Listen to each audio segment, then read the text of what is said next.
This is an update to the story posted a few days back about the sister who was a proud mistress and homewrecker.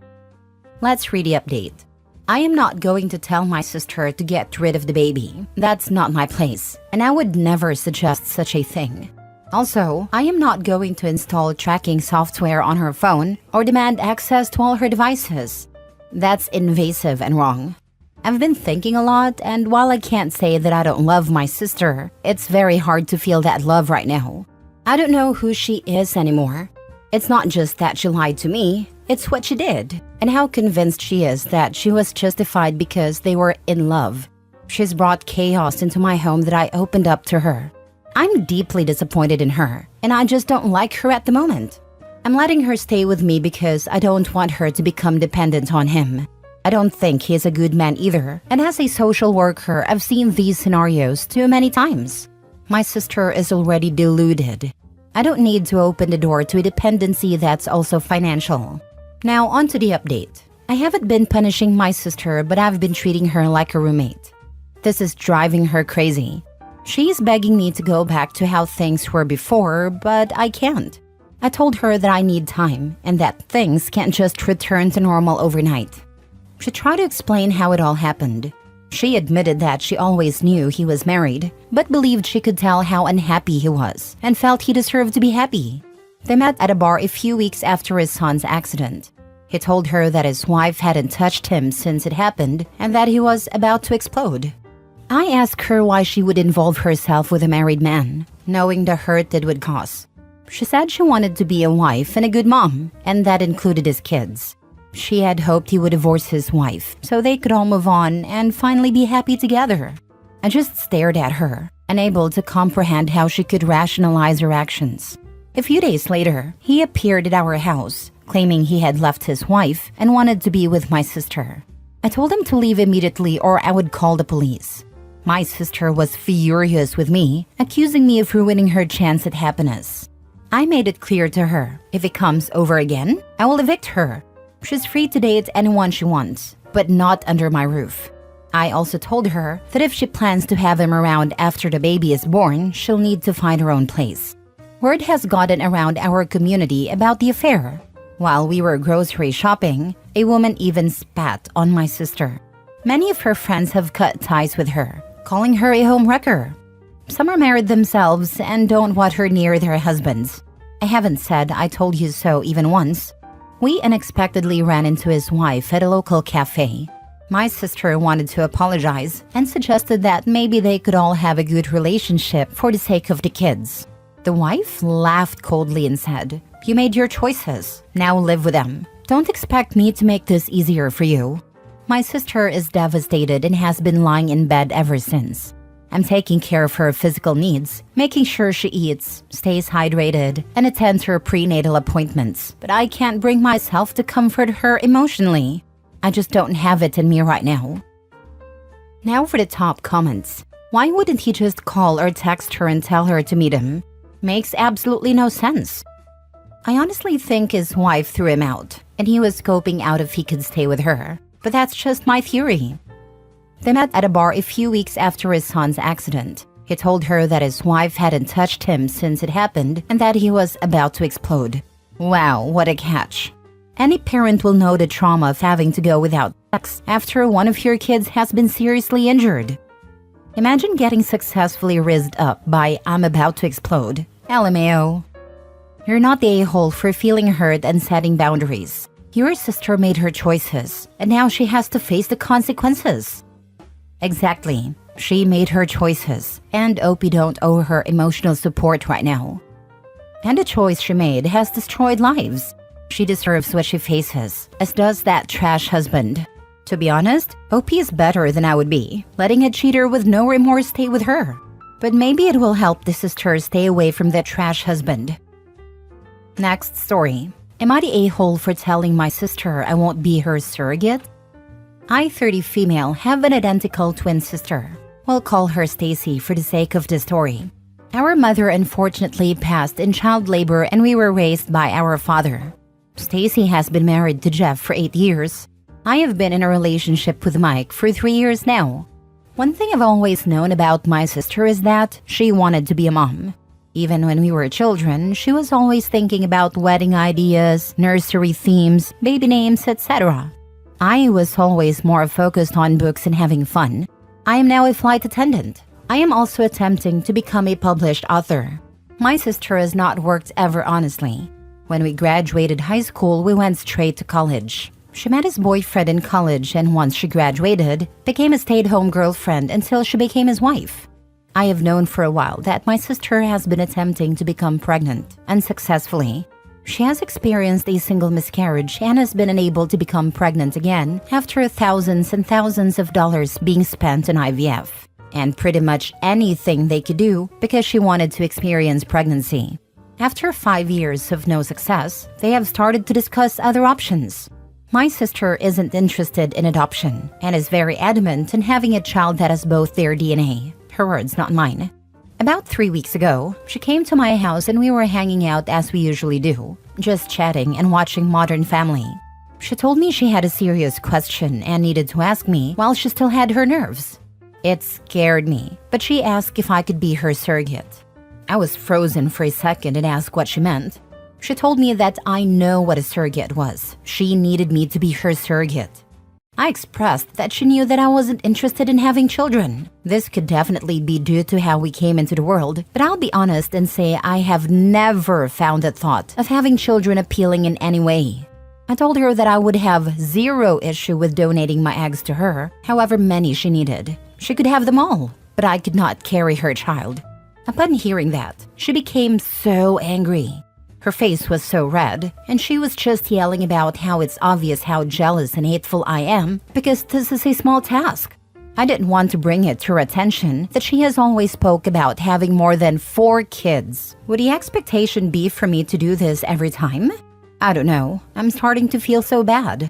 She ended up telling me that if I couldn't do this one thing for her, how could I ever call myself her sister? She broke a picture of us I have sitting on my mantle and stormed out. Since then, she's only texted me pictures of her diaries from when we were kids and all of their vision boards saying that I am stopping her from creating a family for no reason and to think about the bigger picture. My boyfriend refuses to give me advice saying that it's my sister and he doesn't feel comfortable attempting to sway me in either direction because it's such a touchy subject. Honestly, this is the longest I've ever gone without communicating with my sister, and I am seriously on the verge of giving in. Most doctors would refuse to allow you to be a surrogate as you've not previously had children. She'll be hard-pressed to find one that would. Not to mention, she's asking her sister to sacrifice her body and potentially her life to fulfill her dream. That's not fair at all. If she can afford IVF, she can afford a surrogate, not the a-hole.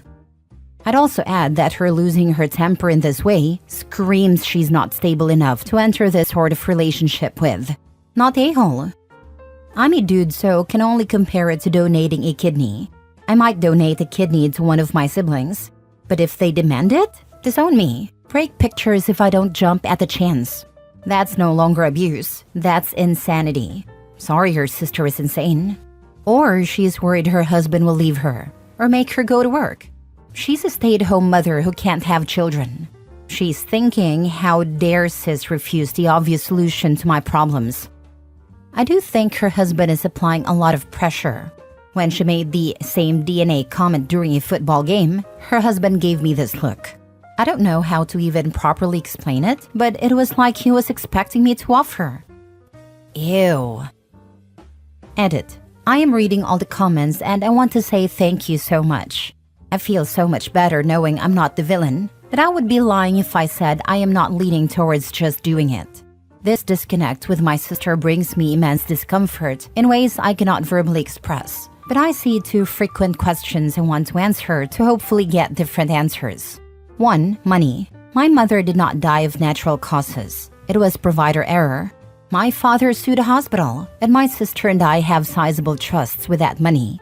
So money is not an issue to either of us, and her husband is financially well off as well. So not working for 9 months or paying for the egg retrieval process, etc. isn't an issue in any way. It's more so her stubbornness for the baby to share our DNA and for one of us to be carrying it.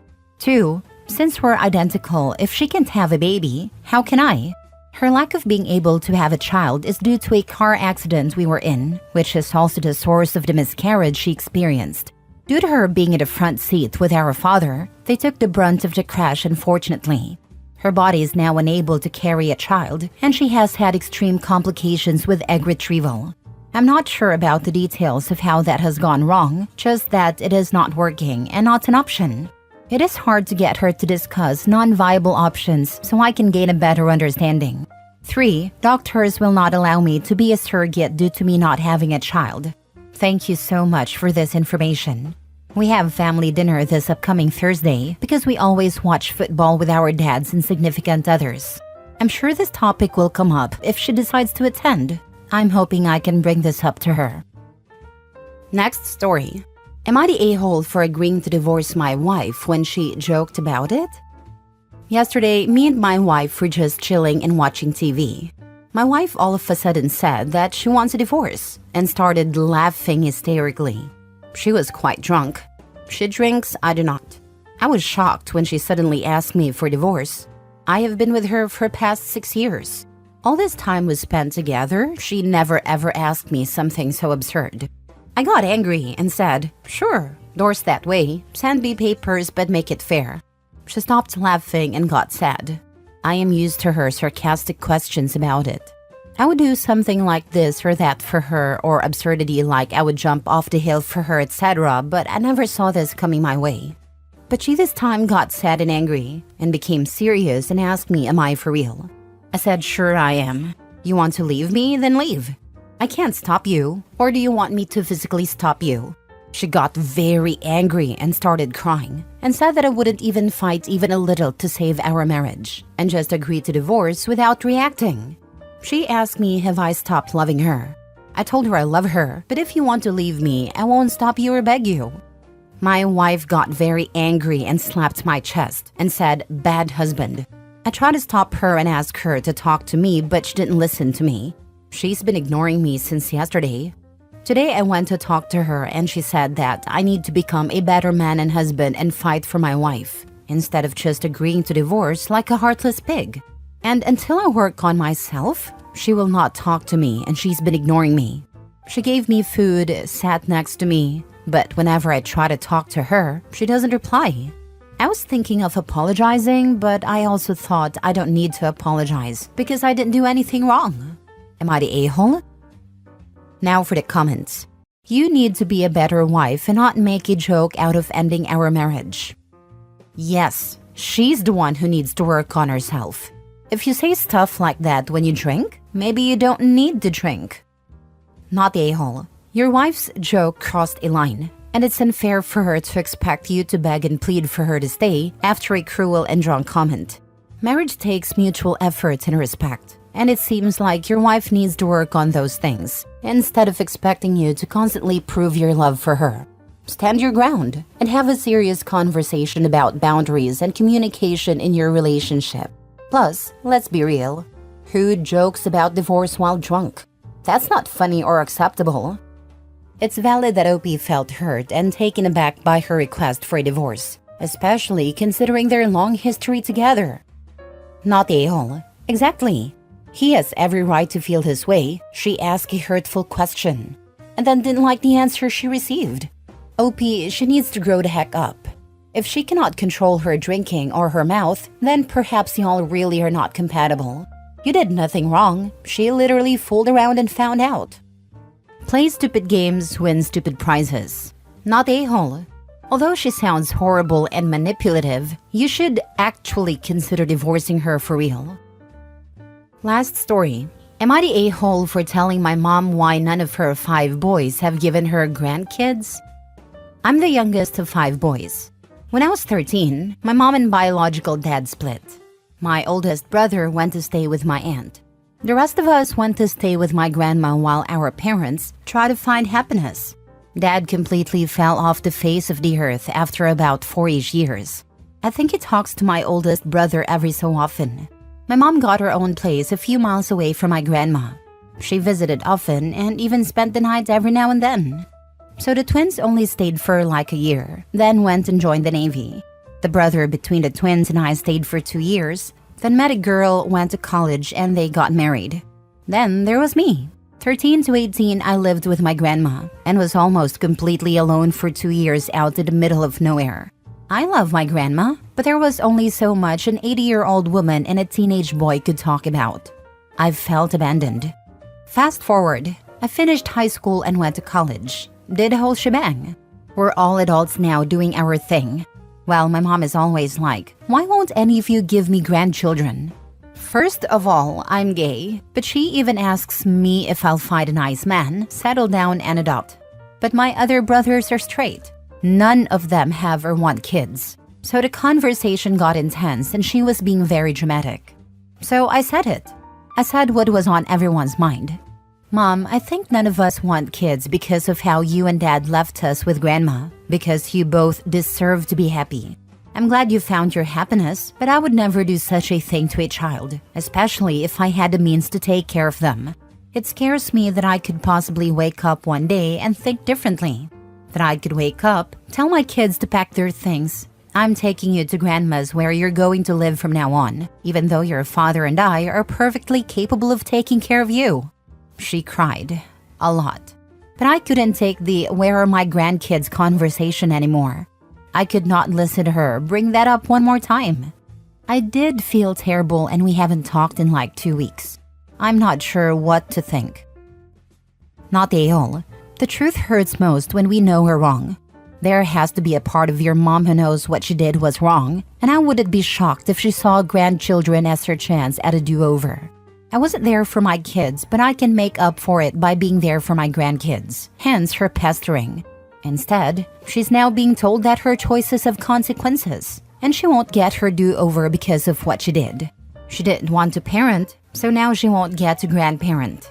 I'd cry too if I'd been such a poor parent, be it due to negligence, abuse, or, as in your mom's case, my absence and refusal to be a parent caused my kids to be scared to or put off of having children of their own because they're worried that they would repeat my mistakes.